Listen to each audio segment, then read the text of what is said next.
Sumatera Barat, mereka melaksanakan sholat Idul Fitri pada Minggu pagi. Penetapan 1 Syawal dilakukan berdasarkan perhitungan kalender jamaah hisab dan ruqyat yang diyakini secara turun-temurun. Jemaah pondok pesantren dan warga perbatasan Jember Bondowoso Minggu pagi memenuhi masjid sekitar pondok pesantren Salafiyah Syafi'iyah di Desa Suger Kidul, Kecamatan Jelbuk, Jember, Jawa Timur. Mereka menjalankan sholat Idul Fitri lebih awal setelah melaksanakan ibadah puasa lebih awal. Perhitungan mereka mengacu kepada kitab Nazatul Majalis karangan Syekh Abdurrahman Asyufur Asy-Syafi'i.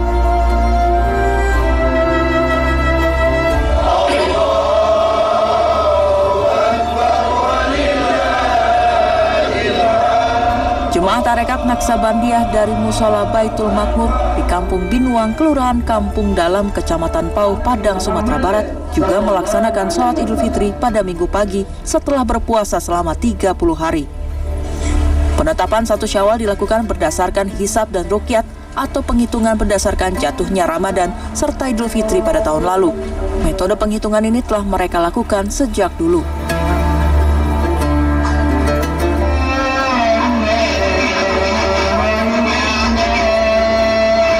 Sejak pukul 6 waktu Indonesia Tengah, ratusan anggota jemaah An-Nazir di Kelurahan Romang Lompoa, Kecamatan Bontomaranu, Kabupaten Goa, Sulawesi Selatan menuju halaman Masjid Baitul Muqaddis untuk melaksanakan sholat Idul Fitri.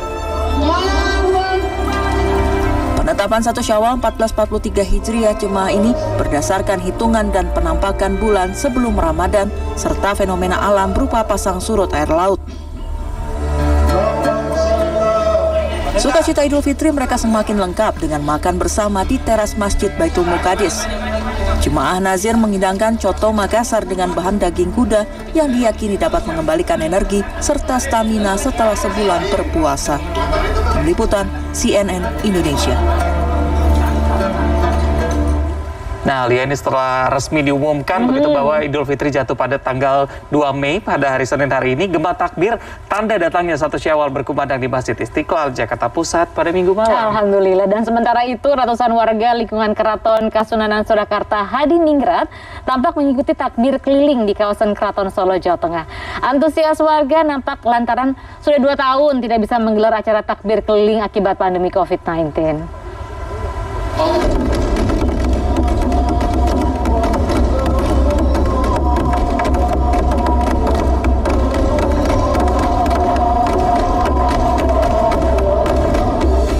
Gema takbir diawali dengan pemukulan beduk di Masjid Istiqlal, Jakarta Minggu malam. Selain para pejabat negara, ratusan anggota jemaah turut larut dalam gema takbir. Adapun tema Gema Takbir Akbar Nasional memperkuat silaturahmi persatuan dan kesatuan bangsa. Gema takbirnya seperti yang Anda dengarkan ya. Kita sudah melakukan koordinasi dengan KBRI dan KJRI di seluruh dunia ya. Supaya ikut meramaikan pesan-pesan yang kita sampaikan selama Ramadan sampai Idul Fitri. Dan alhamdulillah ini baru pertama kali kita diatur oleh masjid-masjid besar-besar KBRI dan KJRI melalui TV Istiqlal.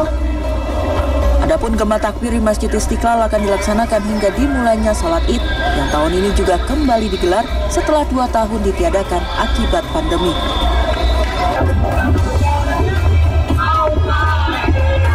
Takbir keliling juga digelar warga RT 04 RW 02 Kelurahan Tengah Kecamatan Kramat Jati, Jakarta Timur untuk menyambut Idul Fitri 1443 Hijriah pada Minggu malam. Acara yang diikuti ratusan warga itu dimulai dari Musola Bustonal Makmur hingga ke jalan permukiman warga lalu kembali ke titik awal.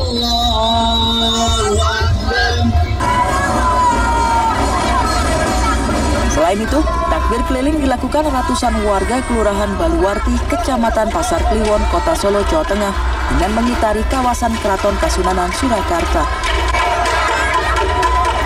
Setiap rombongan berkreasi menggelar takbir keliling dengan membawa beduk, sound system, obor, ataupun lampu elektronik untuk memeriahkan suasana menyambut Lebaran 2022. Ada pula warga yang menggunakan kostum pocong. Para peserta takbir menyuarakan lafal takbir secara bersamaan. Baitul Syukur, ternyata antusiasnya masyarakat, terutama anak-anak itu luar biasa. Malah sebelum hari H, jadi H-1 sudah mempertanyakan bagaimana, apa jadi apa enggak. Tim Liputan CNN Indonesia. Ya, pemerintah telah mengizinkan pelaksanaan sholat Idul Fitri 1443 Hijriah di masjid, musola, serta lapangan. Dan kita akan mengetahui nih, Reza dan juga pemirsa, bagaimana jalannya pelaksanaan sholat Idul Fitri di beberapa titik. Kita telah terhubung dengan produser lapangan CNN Indonesia, Ayu Dewi, yang berada di lapangan GOR Lila Buana dan Pasar Bali. Selamat pagi, Ayu. Selamat pagi, Ayu. Bagaimana kondisi di sana pada saat pelaksanaan sholat Idul Fitri? Ayu, apakah Anda sudah dapat mendengar suara kami? Oke, mohon maaf, kami sepertinya masih memiliki kendala komunikasi dengan Ayu di Denpasar, Bali. Kami akan coba kembali mengetahui seperti apa ya, karena ini kan sudah di Indonesia bagian tengah begitu ya. Betul. Kita akan kembali lagi mengetahui bagaimana di sana. Namun sebelumnya kita akan ke informasi lainnya. Kita geser dulu sedikit ke Surabaya. Ada sholat Idul Fitri yang dilakukan di masjid terbesar di Jawa Timur, Masjid Al-Akbar Surabaya. Sholat dilakukan tanpa pembatasan jamaah dan juga tanpa jaga jarak lagi nih, Reza. Nah, betul. Kita penasaran seperti apa ya untuk mengetahui persiapan sholat Id di sana. Sudah ada korespondensi CNN Indonesia, Rangga Umara, yang saat ini berada di Masjid Al-Akbar. Ya. Rangga, selamat pagi. Bagaimana jalannya sholat Id di tempat Anda melaporkan saat ini?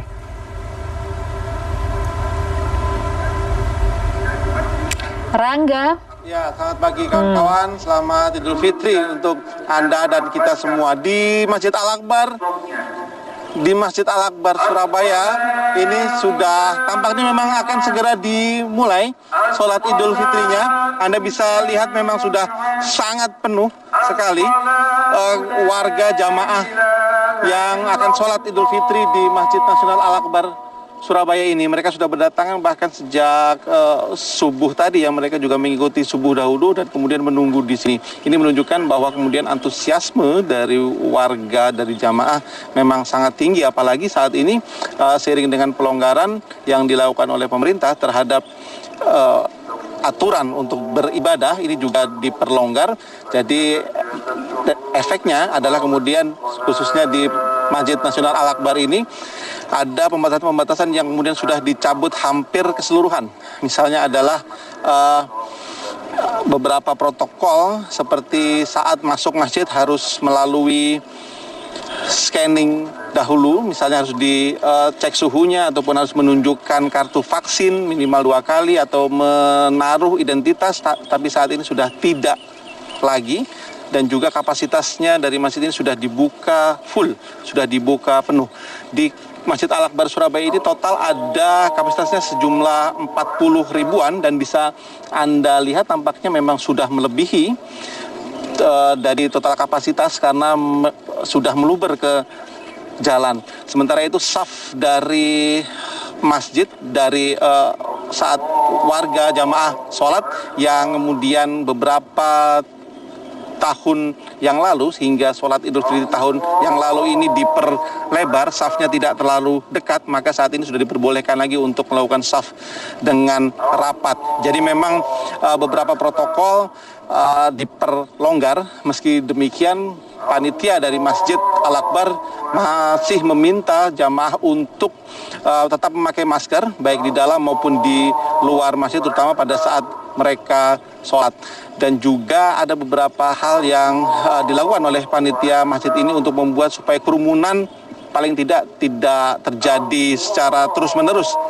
Di antaranya adalah memberikan tas plastik kresek untuk digunakan sebagai wadah alas kaki para jamaah. Ini diharapkan mereka nanti saat selesai sholat dan akan pulang, ini tidak berkerumun di satu lokasi saat mencari alas kakinya. Ya, sholat sudah dimulai dan diperkirakan setengah jam akan segera diakhiri, kawan-kawan. Baik. Ya, Rangga, ini kan tadi kita sudah lihat antusiasme dari warga Surabaya begitu ramainya datang ke sana begitu tadi ya. Sudah ada laporan dari Rangga. Terima kasih Rangga. Terima kasih, Rangga. Selanjutnya kita akan bergeser melihat bagaimana suasana di Masjid Istiqlal Jakarta. Seperti apa persiapan sholat Idul Fitri di sana? Sudah ada koresponden CNN Indonesia Mahardika Utama. Selamat pagi Mahardika. Mahardika, selamat pagi. Wah, ini sudah ramai sekali di sana. Bisa Anda ceritakan seperti apa kondisi di sana, Mahardika? Ya, selamat pagi Lia dan Reza. Mohon maaf saya tidak bisa dengan jelas mendengar pertanyaan Anda, tetapi saya bisa menggambarkan situasi pada pagi hari ini di masjid terbesar di Asia Tenggara, di Masjid Istiqlal. Suasana gema takbir terus mengiringi jemaah yang menyambut tidak henti-hentinya memasuki area Istiqlal. Saya berdiri di depan gerbang Al-Fatah yang merupakan salah satu akses masuk, terutama untuk pejalan kaki yang terus berdatangan bahkan sejak subuh tadi sudah cukup banyak, dan ini adalah suasana serta euforia yang bisa kita lihat hari ini setelah 2 tahun suasana seperti ini tidak terlihat. Artinya suasana atau euforia Hari Raya Idul Fitri ini sudah bisa kembali dirasakan. Menyusul Masjid Istiqlal hari ini sudah kembali menggelar ibadah sholat Idul Fitri dengan kapasitas maksimal 75% atau 150.000 orang. Jemaah terus berdatangan bukan hanya dari wilayah Jakarta Pusat saja, tetapi juga dari seluruh penjuru Jabodetabek. Bahkan tadi saya juga mewawancarai sejumlah orang yang bahkan datang dari luar kota dan sengaja untuk merasakan atmosfer Lebaran yang hilang selama 2 tahun masa pandemi dengan melaksanakan sholat Idul Fitri di Masjid Istiqlal. Untuk diketahui bahwa sholat Idul Fitri ini akan dimulai pada pukul 7 pagi, tetapi memang diimbau jemaah datang lebih awal agar mendapatkan saf untuk sholat baik di area dalam masjid ataupun juga di area luar yang setelah direnovasi pada tahun 2020 ini sudah bisa digunakan menjadi area sholat. Tadi saya melihat pantauan di dalam juga suasananya sudah mulai cukup penuh, dan dipastikan nanti pada pukul 7 pagi akan dimulai dan dihadiri juga langsung oleh Wakil Presiden Ma'ruf Amin serta sejumlah Menteri Kabinet dan juga Ketua Dewan Perwakilan Rakyat Puan Maharani. Bertindak sebagai imam hari ini adalah Ketua Umum Basnas Profesor Nur Ahmad, sementara khotibnya adalah Kiai Haji Hasanuddin. Kembali ke Anda. Baik, Mahardika Utama melaporkan langsung dari Masjid Istiqlal. Ini memang banyak tokoh-tokoh penting tadi yang hadir untuk ke sana. Tadi juga warga datang semua, dan dari luar kota juga begitu, Reza. Kita akan kembali lagi setelah melihat dari tadi Istiqlal Jakarta. Kita akan kembali lagi dengan tadi yang sudah kita sapa ya. Ada Ayu Dewi. Kita lihat ini yang Indonesia Tengah. Ada di lapangan GOR Lila Buana Denpasar, Bali. Kita kembali sapa. Selamat pagi, Ayu. Ya, Ayu. Bagaimana jalannya sholat Id di tempat Anda melaporkan saat ini, Ayu? La ilaha Ayu. illallah wallahu akbar. Allahu akbar walillahil hamd. Ayu. Alhamdulillah. Apakah Anda sudah? Ya, dan oke. Reza, saya juga sedikit ini tidak terdengar, tapi akan saya informasikan bahwa saat ini memang perayaan Hari Idul Fitri atau Hari Raya Idul Fitri dengan kegiatan sholat Idul Fitri pada hari ini memang berlangsung cukup berbeda, karena 2 tahun sebelumnya memang di Kota Denpasar sendiri kegiatan sholat Idul Fitri itu tidak digelar di lapangan terbuka atau di lapangan seperti ini. Ini adalah di lapangan GOR Lila Buana Kota Denpasar, di tempat saya melaporkan saat ini. Ini adalah salah satu dari 4 lokasi lapangan terbuka yang memang diberikan oleh pemerintah Kota Denpasar yang diizinkan untuk melaksanakan kegiatan sholat Idul Fitri pada tahun ini. Artinya dari Kota Denpasar sendiri kegiatan ini bisa dilaksanakan setelah Kota Denpasar masuk pada level 2. Artinya sudah diperbolehkan melakukan kegiatan beribadat di sebanyak 75% seperti yang ada saat ini bisa digelar di lapangan selain di masjid dan juga di musola. Reza dan Lia, memang sampai saya dapat informasikan bahwa kegiatan untuk sholat Idul Fitri atau sholat Id saat ini sendiri ada di beberapa aturan-aturan yang sudah memang diberikan, karena memang saat ini kegiatan masih dalam pandemi COVID-19. Artinya panitia memberikan 3 lokasi untuk masuk ke tempat lapangan ini sendiri. Kalau saya informasikan di sini, kalau dilihat ini adalah lapangan yang bisa menampung kurang lebih 5.000 jemaat yang bisa datang, dan kalau dilihat itu sendiri memang sudah cukup penuh sekali antusiasnya umat Muslim di Kota Denpasar untuk mengikuti sholat Id tahun ini. Ya, sholat Id tahun ini yang cukup antusias sekali, karena memang setelah 2 tahun di kota Denpasar ini sempat vakum karena Denpasar sendiri dulu setahun yang lalu hanya diperbolehkan di masjid dan musola, dan saat ini bisa dilakukan di lapangan terbuka seperti saat ini. Lia dan Reza, juga saya dapat informasikan bahwa di tahun ini sendiri menyusul dengan diberikannya pelonggaran kegiatan untuk beribadah di lapangan terbuka seperti saat ini adalah dikarenakan memang sudah masifnya booster dilakukan di kota Denpasar. Artinya sudah 65% penduduk kota Denpasar dari 3,5 juta sudah divaksin booster. Itu artinya bahwa saat ini juga umat muslim bisa dengan bersama-sama mereka berkumpul bersama keluarga untuk melaksanakan sholat id, dan selanjutnya panitia menghimbau agar mereka bisa kembali ke rumah untuk melakukan silaturahmi bersama. Lia dan Reza. Ya, baik, terima kasih Ayu Dewi. Kita sama-sama bisa merasakan kegembiraannya begitu yang bisa sholat lagi bersama-sama. Ayu Dewi melaporkan dari Denpasar, Bali. Terima kasih, selamat bertugas kembali. Nah, berikutnya ada seorang warga asal Lampung yang hendak mudik ke Cilacap tapi tertinggal bus yang ditumpangi di Jalan Tol Cipali Purwakarta, Jawa Barat pada Minggu siang. Sementara itu satu hari menjelang Lebaran kemarin, sejumlah penumpang yang tiba di Pelabuhan Nusantara Kota Parepare, Sulawesi Selatan masih membludak, dan KM Kirana dari Balikpapan, Kalimantan Timur pun dipenuhi pemudik dan kendaraan. Sigit, 48 tahun, warga asal Lampung yang hendak mudik ke Cilacap, kecewa dan bingung setelah tertinggal bus yang ditumpangi. Ia tertinggal ketika mengisi waktu dengan berjalan-jalan pada saat bus parkir di bahu jalan akibat mogok. Peristiwa ini terjadi di ruas Jalan Tol Cipali kilometer 78 di wilayah Purwakarta, Jawa Barat. Merasa bosan, Sigit keluar dari bus dan berjalan-jalan tanpa memberitahu awak bus. Ketika selesai diperbaiki, bus pun melaju sehingga ia tertinggal. Sigit sempat meminta tolong kepada pengendara lain, tetapi tidak ada yang membantu. Petugas jalan tol pun akhirnya meminta bantuan pengemudi bus lain untuk mengejar bus tersebut. Saya lagi mogok, saya ke belakang. Begitu saya begitu bis jalan, saya baru tahu bis udah jalan duluan. Oh, Bapak ketinggalan bis? Di bis ada siapa? Ironisnya, semua barang bawaan Sigit terbawa bus yang ditumpanginya tersebut.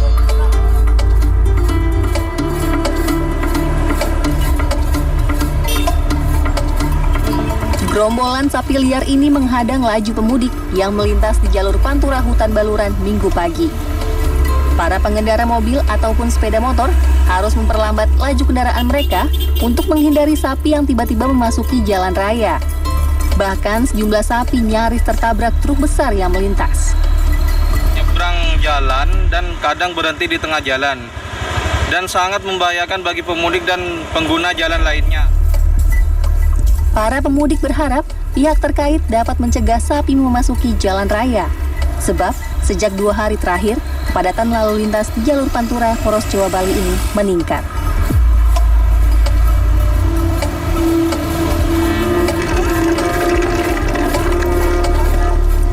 Sehari menjelang Lebaran, jumlah penumpang yang tiba di Pelabuhan Nusantara, Kota Parepare, Sulawesi Selatan masih membludak.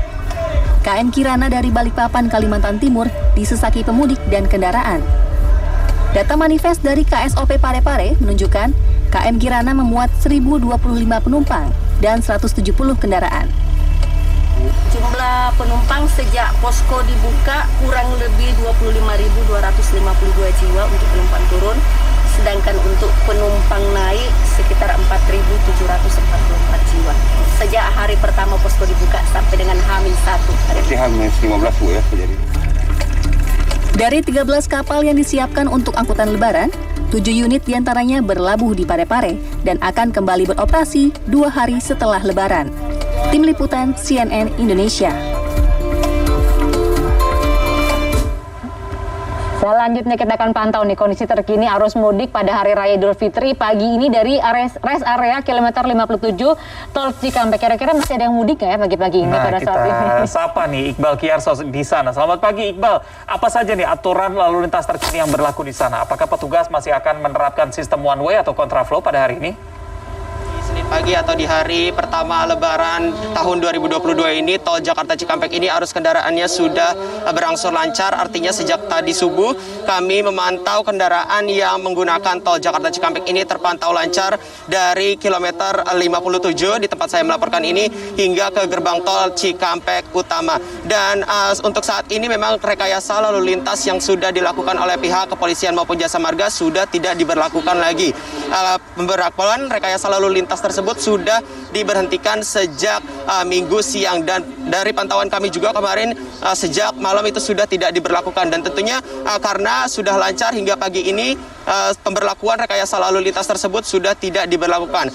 Dan informasi yang kami dapatkan dari jasa marga ini, puncak arus mudik memang sudah terjadi sejak tanggal 29 April 2022, di mana total kendaraan yang menggunakan tol Jakarta Cikampek ini sudah mencapai 105.016 kendaraan yang meninggalkan Jabodetabek yang mengarah ke beberapa daerah, diantaranya Cirebon, Semarang, Solo, dan Surabaya. Dan untuk angka tersebut ternyata lebih tinggi dibandingkan dengan angka arus mudik tahun 2019, di mana pada tahun tersebut angkanya hanya mencapai 103.077 kendaraan. Selain dengan arus lalu lintas yang dapat kami laporkan, Reza dan juga Lia, ini ternyata kepadatan sempat terjadi sedikit di pintu masuk rest area kilometer 57, di mana para pemudik yang berangkat sejak tadi pagi ini dan ingin melaksanakan sholat Idul Fitri di rest area ini, mereka masuk sejak tadi subuh dan kepadatan sempat terjadi di pintu masuk. Dan saat ini gema takbir memang masih berkumandang, dan tentunya mereka yang ingin melaksanakan sholat Idul Fitri bisa dilakukan di rest area kilometer 57. Dan selain mereka yang ingin melaksanakan sholat Idul Fitri di rest area, selain di kilometer 57 ada beberapa rest area yang disarankan bagi mereka yang ingin melaksanakan sholat Idul Fitri di rest area, yaitu di kilometer 207A tol Palikanci, kemudian 519A dan B Solo Ngawi, dan juga 575A dan B dan Solo Ngawi. Selain itu juga memang Reza dan juga Lia, perlu diperhatikan bahwa mereka yang sudah di kampung halaman tentunya harus tetap menjaga protokol kesehatan, karena tentunya COVID-19 masih berlangsung, sehingga mereka yang sudah di kampung harus tetap menjaga kesehatan mereka, terutama dari pandemi COVID-19. Reza dan juga Lia. Baik, terima kasih Iqbal Kiarso. Artinya ada beberapa tempat di titik rest area yang mengadakan sholat Idul Fitri ya, Reza. Selamat bertugas kembali Iqbal dari Cikampek, Jawa Barat. Dan pemirsa, tetaplah bersama kami. Usai jeda berikut, beragam informasi khusus akan kami sajikan untuk Anda di wilayah Jawa Barat dan Jawa Timur. Dan bagi Anda di wilayah lainnya, simak informasi bagi Anda yang lewat jalur Pantura bisa singgah untuk membeli ikan asap di Kabupaten Tuban, Jawa Timur. Selain ramah di kantong, Anda juga bisa lihat langsung proses pengasapan ikannya. Nah, kita akan lihat laporan selengkapnya akan hadir sesaat lagi di Redaksi Pagi.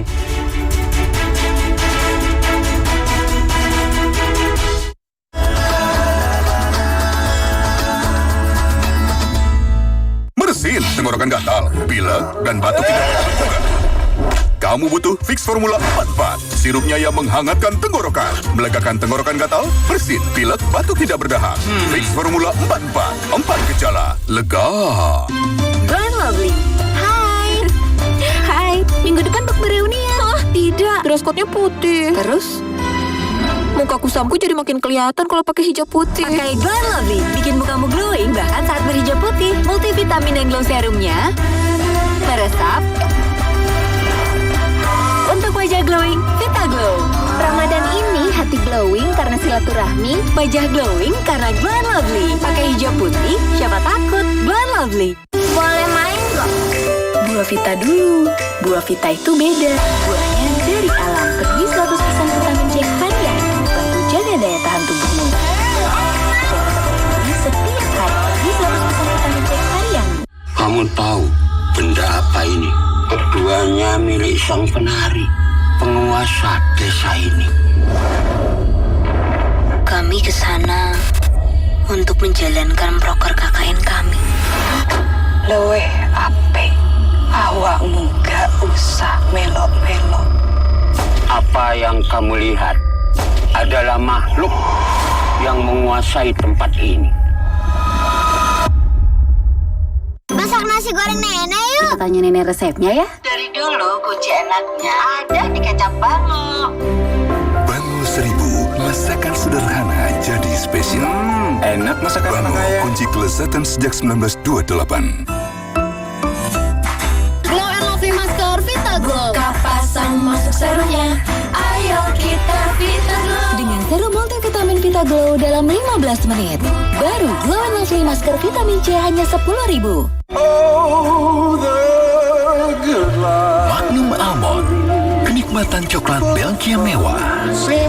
Es krim vanila lembut, coklat Belgia tebal, dan kacang almond renyah. Magnum Almond, true to pleasure. Siapapun yang kamu cintai, apapun yang orang lain pikirkan, jangan ragu untuk lebih dekat. Nafas segar dan lebih percaya diri dengan Close Up. Kalau shampoo cuma beri kesegaran, asap bisa hilangkan wanginya. Jangan kompromi. Dengan Rejoice 3-in-1, harum, lembut, dan segar. Rejoice edisi Korea. Baru SGM Explore Progress Max. Nutrisi tepat si kecil kini makin lengkap dengan Iron Sea. Nino ketemu pesawat. Kerennya ide mereka. SGM Explore. Semangat generasi maju.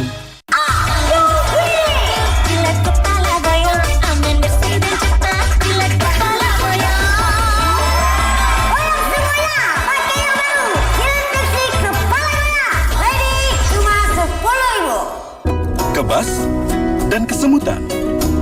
Minum Neurobion. Efektif atasi kerusakan saraf. Untuk atasi kebas dan kesemutan karena kekurangan vitamin B neurotropik. Neurobion. Bango sudah bertahun-tahun dipercaya menjadi kunci kelezatan masakan Indonesia sejak 1928.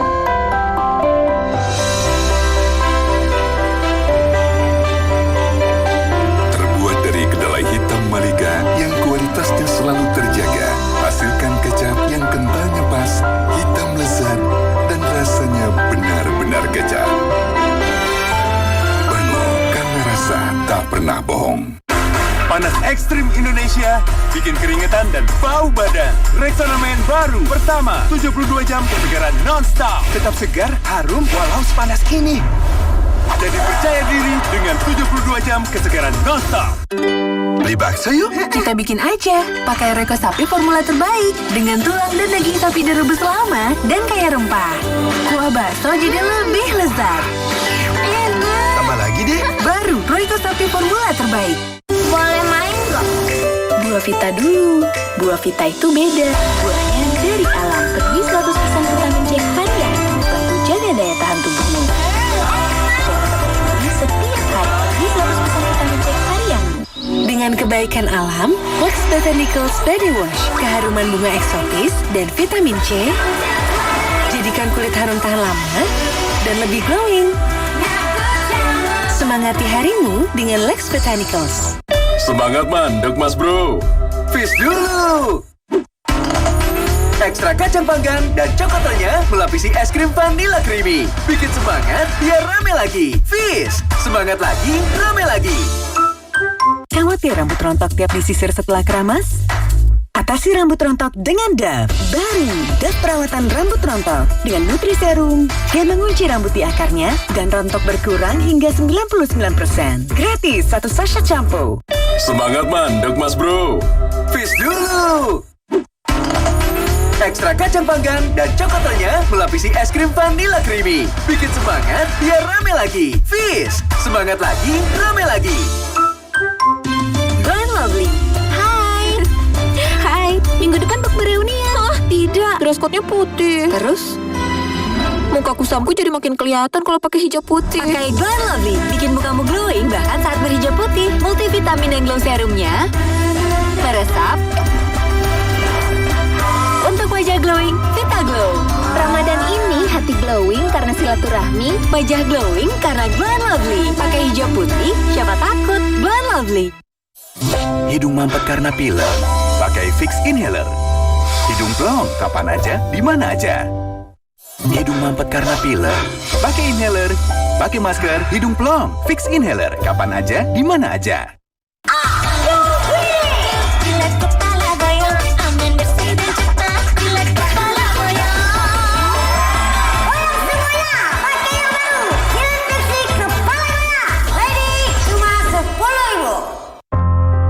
Lelah dan pusing kunang-kunang. Mungkin ini tanda kekurangan zat besi. Sangobion, kombinasi zat besi, vitamin, mineral pembentuk sel darah merah, bantu hilangkan gejala kurang darah. Sangobion.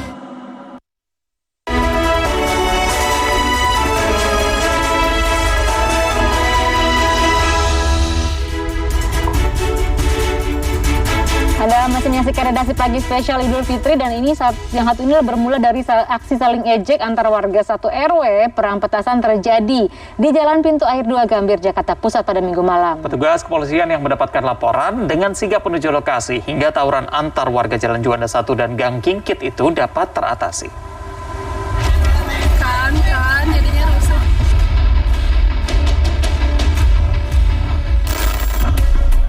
Kericuhan di RW 1 antara warga Jalan Juanda 1 dan warga Gang Kingkit, Juanda, Gambir, Jakarta Pusat terjadi pada Minggu malam. Gua tolong nih, ini kan takbiran, besok lebaran. Kericuhan diketahui terjadi saat kedua warga satu RW tersebut saling ejek dan lempar petasan kembang api. Awalnya penyebabnya apa, Pak? Ya? Awalnya tadi penyebabnya gimana? Di antara RT 3 Gang Kingkit petasan gitu. Dari petasan, cuman lempar-lemparan petasan ya, Pak? Berarti awalnya dari petasan, Pak? Karena polisi baru datang ya langsung mereka kabur masing-masing. Oh gitu. Petugas kepolisian yang mendapat laporan segera mendatangi lokasi hingga kericuhan dapat diredam dan tidak menjadi tawuran antar warga.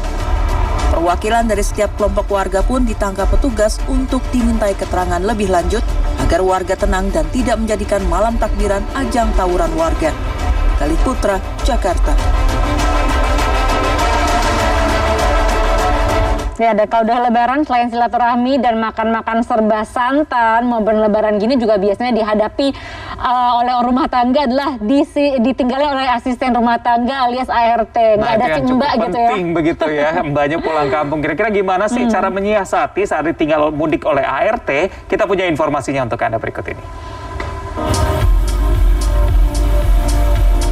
Mudik untuk berkumpul bersama keluarga saat lebaran merupakan momen yang dinanti-nanti. Apalagi 2 tahun terakhir pemerintah melarang mudik lebaran. Salah satu kelompok pekerja yang akan mudik adalah para asisten rumah tangga atau ART yang merantau di kota-kota besar. Tanpa ART, para ibu rumah tangga di perkotaan harus menyelesaikan berbagai pekerjaan rumah sendiri. Mulai dari membersihkan rumah, memasak, mencuci, dan lain-lain. Siska, ibu 2 anak di Jakarta, mengatakan sangat repot mengurus rumah tanpa bantuan ART. Ia sudah menggunakan jasa ART lebih dari 10 tahun. Kalau untuk menyuci baju itu emang berat banget buat saya gitu ya. Ya itu yang sangat ngebantu banget gitu, ada ART gitu. Yang jelas repot banget, saya harus mengerjakan sendiri, mulai dari nyapu, ngepel, untuk nyuci baju sama gosok itu saya biasanya sih laundry gitu. Senada dengan Siska, Regina juga menggunakan jasa ART untuk membantu pekerjaannya sebagai pengusaha makanan. Saat lebaran nanti ART-nya pulang kampung. Regina mengatakan ia biasa mencicil pekerjaan rumah agar tidak menumpuk. Ya sedikit-sedikit, mau nggak mau dikerjakan sendiri gitu. Kalau nggak makin lama makin numpuk. Menurut psikolog Vera Ita Biliana Hadiwijoyo, sebagian ibu rumah tangga telah bergantung pada ART untuk membantu pekerjaan rumah.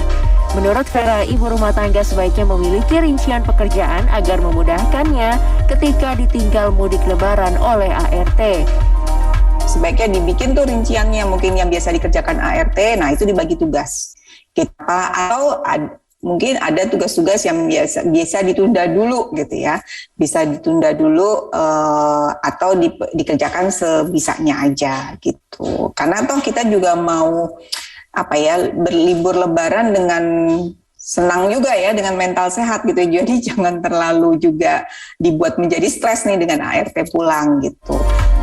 Masalah yang dinilai klasik oleh Vera ini juga diharapkan bisa diatasi dengan baik oleh ibu rumah tangga agar lebaran tahun ini bisa dirayakan dengan sukacita. Nindya Yuwono, Andika Suramanto, Jakarta. Berikutnya kita akan lihat Kelurahan Cihampar Bogor Utara yang dijuluki sebagai Kampung Ketupat karena dikenal sebagai sentra penghasil ketupat. Ya, siapa nih yang nyari ketupat pas lagi lebaran? Di sini banyak sekali menjelang lebaran, ratusan ribu ketupat ludes terjual dalam sehari. ketupat yang mau lebaran.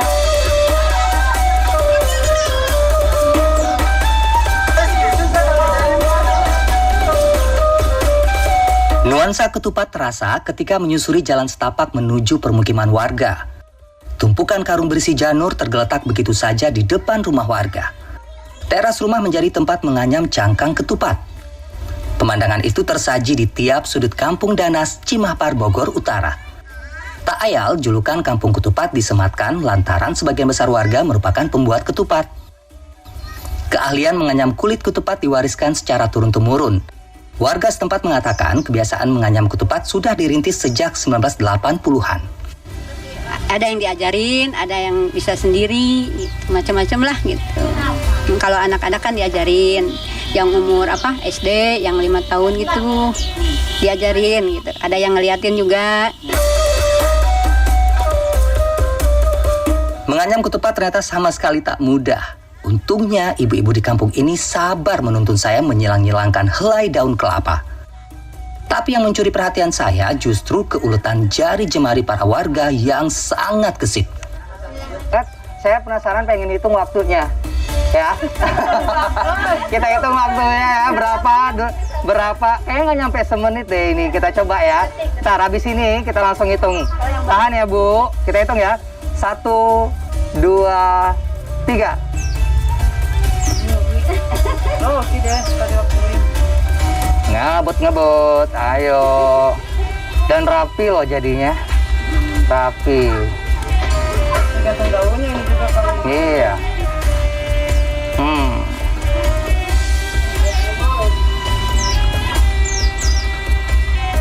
Ya, pagi.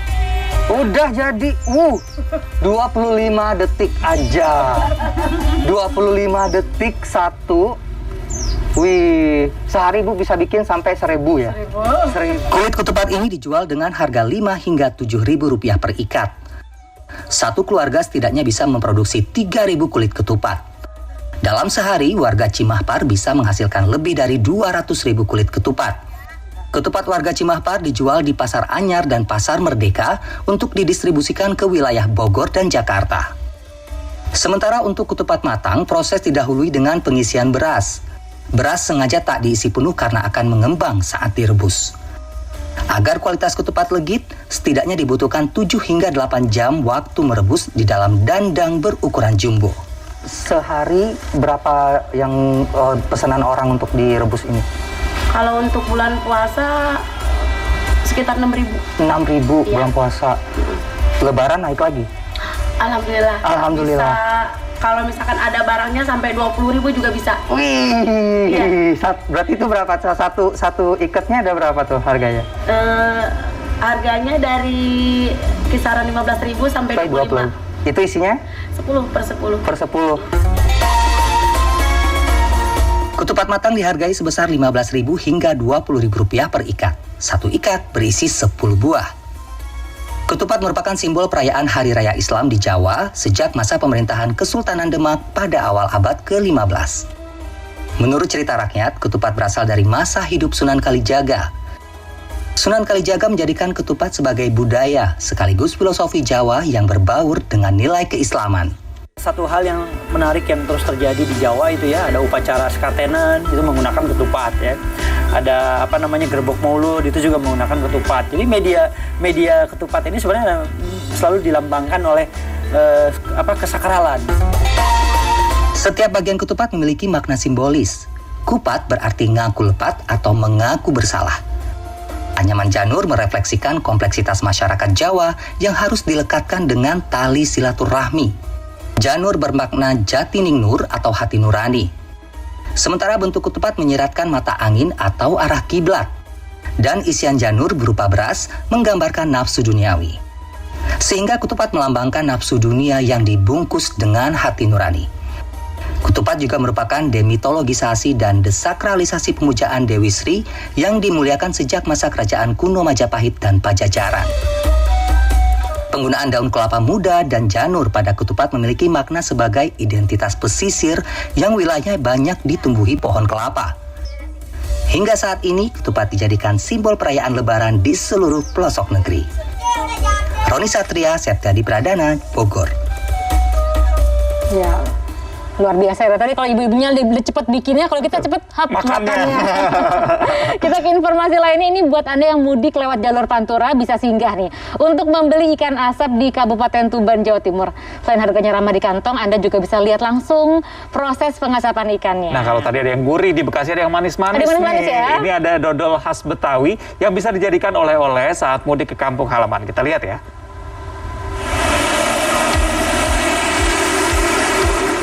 Sentra ikan asap di sepanjang jalur Pantura, Kabupaten Tuban siap menyambut kedatangan pemudik. Belasan lapak pedagang kaki lima berjajar rapi menjajakan berbagai jenis ikan asap laut hasil tangkapan nelayan sekitar. Oleh-oleh khas pesisir utara ini selalu menjadi primadona buruan para pemudik. Selain harganya terjangkau, proses pengasapan ikan dapat disaksikan langsung sehingga bisa menjadi hiburan tersendiri bagi para pemudik yang singgah di tempat tersebut. Ikan tenggiri sama ikan pe. Ini buat apa, Bu? Buat oleh-oleh. Oleh-oleh siapa? Saudara? Ya, saudara di rumah. Bu sering Bu beli di sini, Bu? Ya, kalau jalan-jalan ya mampir di sini sering. Ini beli ikan apa, Bu? Ikan pe. Ikan pe. Ikan asap pe. Harganya berapa, Bu? Ini tadi beli 100.000. Terus ini buat apa, Bu? Mau buat bawa oleh-oleh pulang. Bawa pulang ya? Ya. Sering Bu beli di sini, Bu? Oh, ya hampir beli. Kalau pas lewat Pantura ini? Ya. Terdapat berbagai jenis ikan hasil laut seperti ikan tongkol, kakap merah, dan bawal laut. Harga yang dipatok cukup murah, antara 5.000 sampai 35.000 per ekor tergantung jenis dan ukurannya. Selain ikan asap, pedagang juga menjual hasil olahan laut lainnya seperti petis, kerupuk, ikan asin, teri, dan terasi. Harganya mulai 5.000 sampai 35.000. Yang beli biasanya siapa, Mbak? Biasanya orang Pantura aja. Yang lewat gitu? Ya, yang lewat jalan Pantura.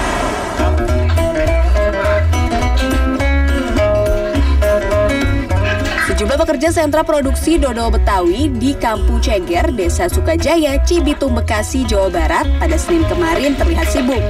Beberapa pekerja mengaduk dodol, sementara lainnya menyiapkan bahan baku dan melakukan pengemasan. Kesibukan bekerja di sentra produksi dodol Betawi ini terjadi sejak 1 pekan terakhir. Tingginya permintaan dodol oleh masyarakat membuat pemilik produksi dodol Betawi kewalahan. Jika biasanya hanya menjual 100 kg dodol per hari, jelang lebaran seperti sekarang, mereka bisa menjual 300 kg per harinya. Hampir 300% dari tahun kemarin. Kalau untuk produksi ini Bang, sehari berapa kintal? Sehari kita produksi satu titik ini hampir 6 kintal. Jumlah pekerja kita sudah sampai hampir 200 orang untuk tahunan ini. Di berapa tempat? Di 2 tempat. Kalau di sini sendiri, Abang melibatkan untuk pekerja berapa? Untuk di daerah di sini sendiri kita melibatkan 50 orang.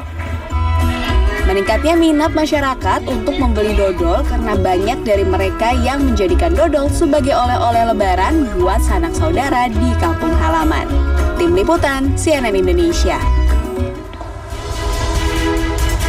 Nikmatnya sajian lebaran bisa memicu timbulnya penyakit bila kita tidak bisa mengontrolnya. Nah, informasinya kami sajikan sesaat lagi. Tetap bersama kami di redaksi Pagi Spesial Idul Fitri.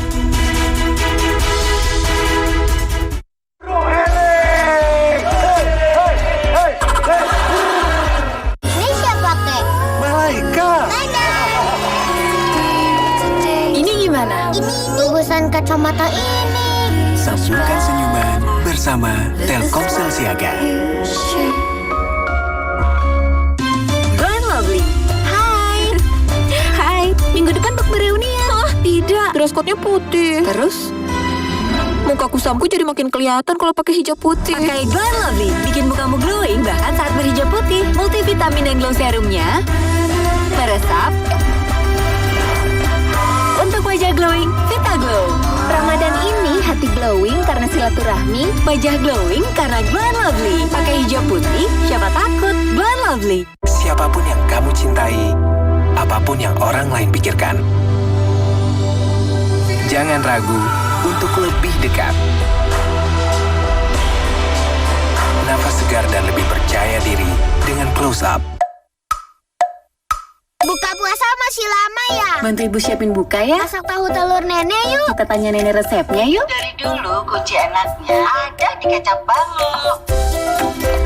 Nikmat Ramadan semakin istimewa dengan kelezatan kecap bango. Udah jadi deh. Belum waktunya. Buka! Enak masakan anak kaya. Bango, kunci kelezatan sejak 1928. Bikin sebelah. Loh, videomu nggak nyala? Aku lagi belel. Kan ada ini, Glow and Lovely Facial Foam dengan multivitamin membersihkan kotoran dan kuman, muka Vita Glow seketika. Pas saya lagi sendok itu es ke mulut, itu ngilunya. Saya beralih ke Sensodyne dan udah nggak ada lagi tuh rasa gigi ngilu. Sekarang kata teman-teman, yuk pelan-pelan dong makannya, kita belum kebagian nih. Anda masih menikmati siaran TV analog, kualitas gambar tidak bersih dan suara tidak jernih. Saatnya pindah ke siaran TV digital. Dengan kualitas gambar yang lebih bersih dan suara lebih jernih, serta ada fitur EPG yang canggih. Jika TV Anda masih menggunakan sistem analog atau belum mendukung siaran digital, tambahkan set-top box dan Anda bisa menikmati siaran TV digital.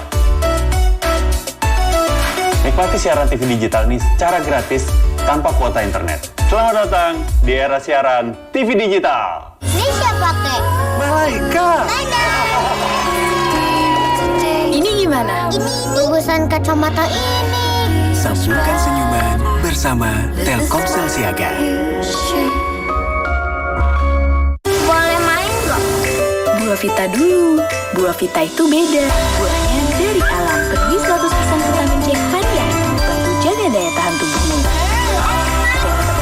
Setiap hari. Penuhi 100% vitamin C harian. Kakek pingin tahu apa gigi palsunya bisa ngunyah ayam goreng yang renyah. Untung kakek pakai Polydent yang dengan kuat melekatkan gigi palsunya hingga 12 jam. Kakek pun bebas makan apa saja. Tersedia di apotek terdekat. Buka puasa masih lama ya? Bantu ibu siapin buka ya. Masak tahu telur nenek yuk. Kita tanya nenek resepnya yuk. Dari dulu kunci enaknya ada di kecap bango. Nikmat Ramadan semakin istimewa dengan kelezatan kecap bango.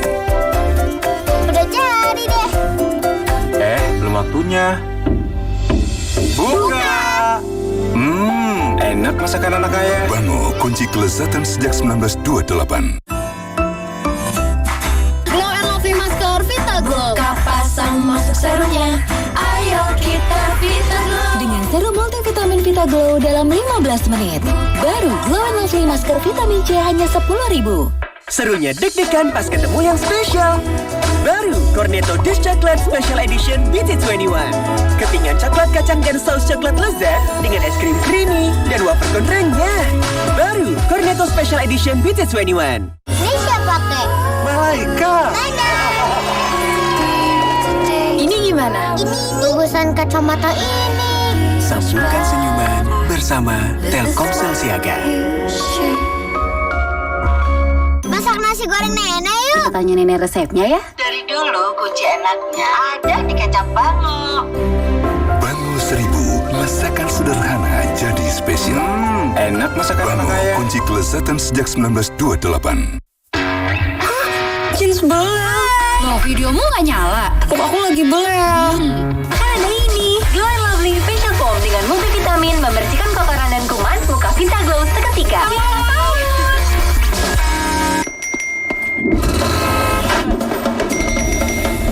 Emangnya ada waktu buat sakit kepala? Panadol Extra, cepat redakan sakit kepala dan nyeri yang mengganggu. Dapat diminum sebelum makan dan tidak menyebabkan kantuk. Glow and Lovely Masker Vita Glow. Kapasang masuk serumnya. Ayo kita Vita Glow. Dengan serum multivitamin Vita Glow dalam 15 menit. Baru Glow and Lovely Masker Vitamin C hanya 10.000. Serunya deg-degan pas ketemu yang spesial. Baru Cornetto Dish Chocolate Special Edition BT21. Kepingan coklat kacang dan saus coklat lezat dengan es krim creamy dan wafer konrengnya.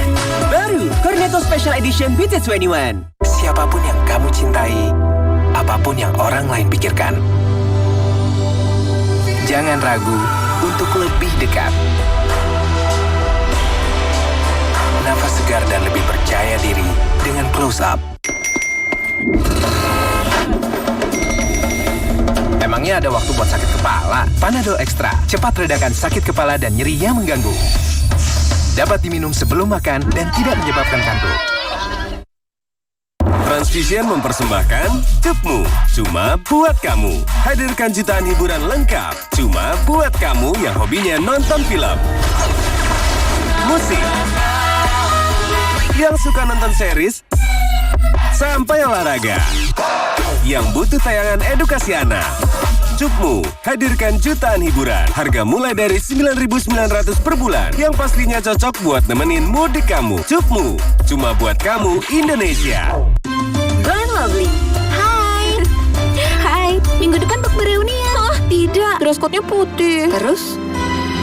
Muka kusamku jadi makin kelihatan kalau pakai hijab putih. Pakai Glenn Lovely, bikin mukamu glowing bahkan saat berhijab putih. Multivitamin dan glow serumnya meresap untuk wajah glowing, Vita Glow. Ramadan ini hati glowing karena silaturahmi, wajah glowing karena Glenn Lovely. Pakai hijab putih, siapa takut? Glenn Lovely.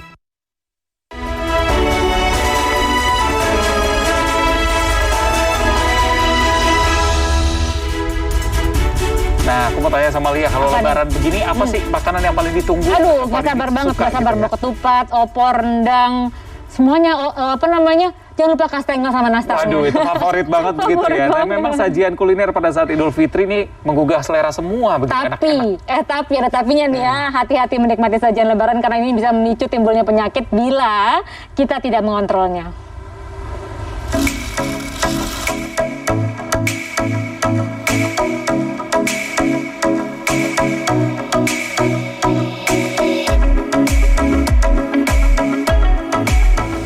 Lebaran pasti ada banyak sekali menu makanan yang menggoda selera untuk dihabiskan. Baik itu makanan berat seperti ketupat maupun opor, ataupun juga makanan ringan seperti putri salju ataupun juga kastengels. Nah, makanan-makanan tersebut memicu datangnya beragam macam penyakit, sehingga merutinkan olahraga menjadi salah satu kunci untuk bisa memperbaiki pola hidup sehat. Siapa yang tidak tergoda melihat aneka sajian khas Idul Fitri seperti ketupat, opor ayam, rendang, sambal goreng, maupun nastar? Pasti bawaannya ingin segera memakannya dengan lahap ya. Hei, tapi tetap waspada ya. Jangan sampai kesuksesan Anda dalam berpuasa malah berbalik di hari raya.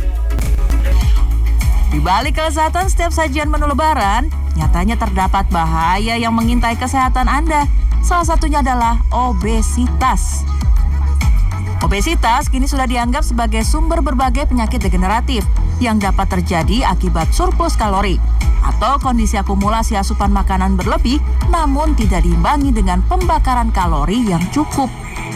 Ada peningkatan penyakit pembuluh darah, penyakit jantung, diabetes, hipertensi, stroke, segala macam lah. Dengan adanya obesitas dia akan menjadi lebih mudah untuk terjadi.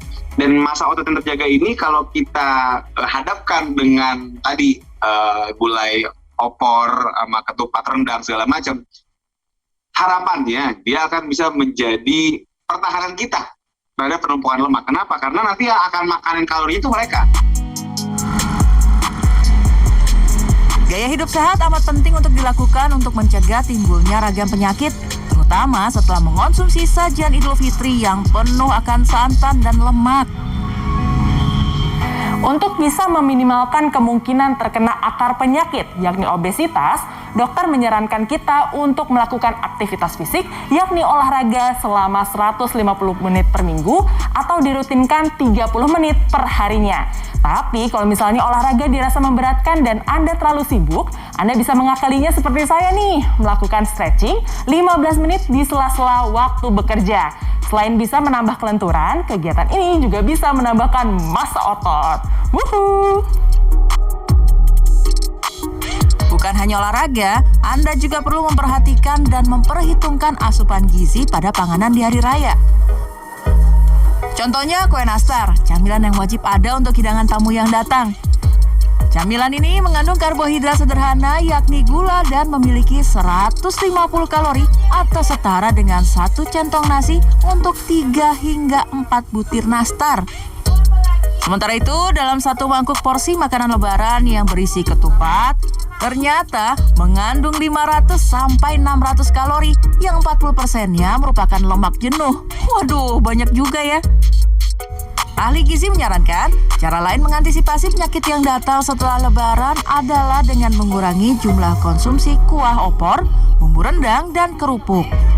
Lalu mengimbanginya dengan menambah nutrisi dari sayur dan buah. Untuk membatasi jumlah yang masuk tadi ini, mungkin kita bisa terlebih dahulu minum air putih segelas sebelum mulai makan. Sayur tadi ini merupakan sumber serat yang dapat membantu kita untuk merasa kenyang lebih cepat dan juga lebih lama, bertahan lebih lama.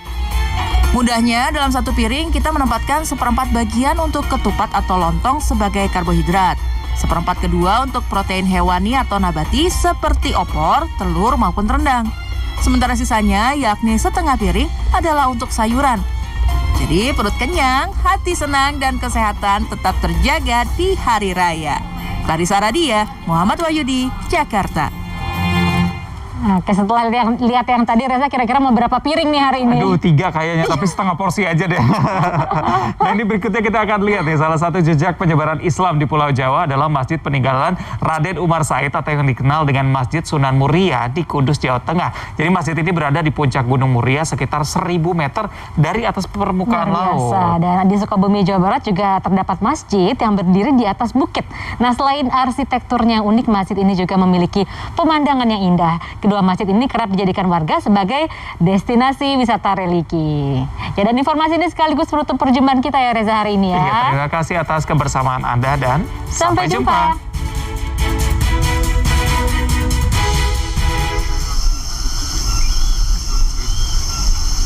Suara nyaring Tonggeret terdengar saat melihat masjid peninggalan Raden Umar Said di kejauhan.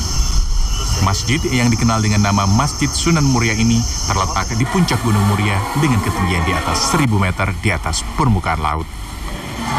Para pengunjung yang datang akan disuguhi harmonisasi 3 budaya, yakni Jawa, Islam, dan Tionghoa yang menyatu dalam arsitektur masjid.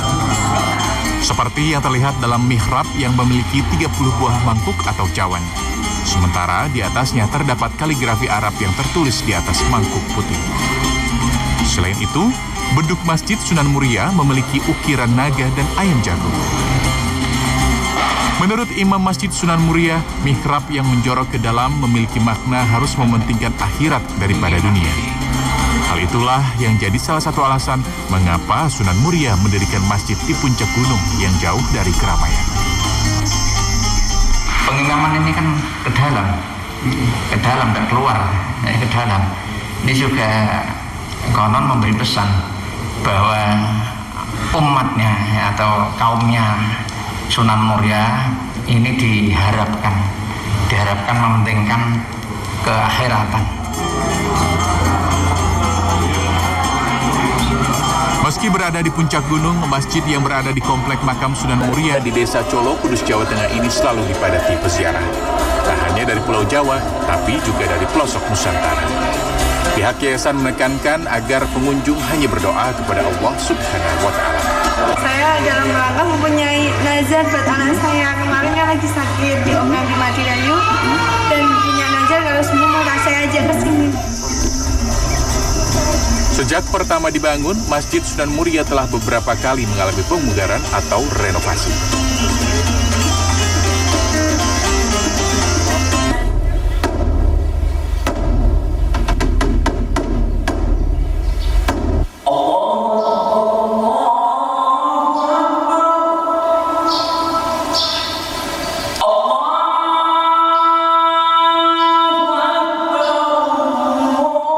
Lantunan azan berkumandang dari Masjid Baitur Rahman yang terletak di atas ketinggian bukit. Panggilan sholat berjemaah itu seolah memecah kesunyian lingkungan sekitarnya di bulan Ramadan. Panas terik matahari seakan lenyap ketika memandang masjid dengan hamparan kebun teh dan danau di sekitarnya. Menara masjid yang menjulang seolah menyentuh awan.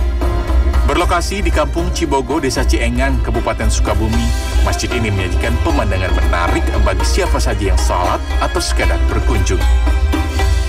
Untuk masuk ke dalam masjid, pengunjung harus menaiki ratusan anak tangga. Arsitektur masjid yang bergaya kuno ini diadopsi dari Masjid Para Wali dengan nuansa ukiran Jepara. Di dalam masjid yang didirikan tahun 2016 ini, lukisan kaligrafi juga menghiasi dinding dan langit-langit masjid. Rahman itu kasih sayang. Bait itu rumah, jadi rumah kasih sayang. Apa artinya 17 lantai? Karena bersamaan dengan bulan Ramadan, yaitu tanggal 17 Nuzul Quran. Masjid Baitur Rahman berdiri di lahan seluas 15 hektar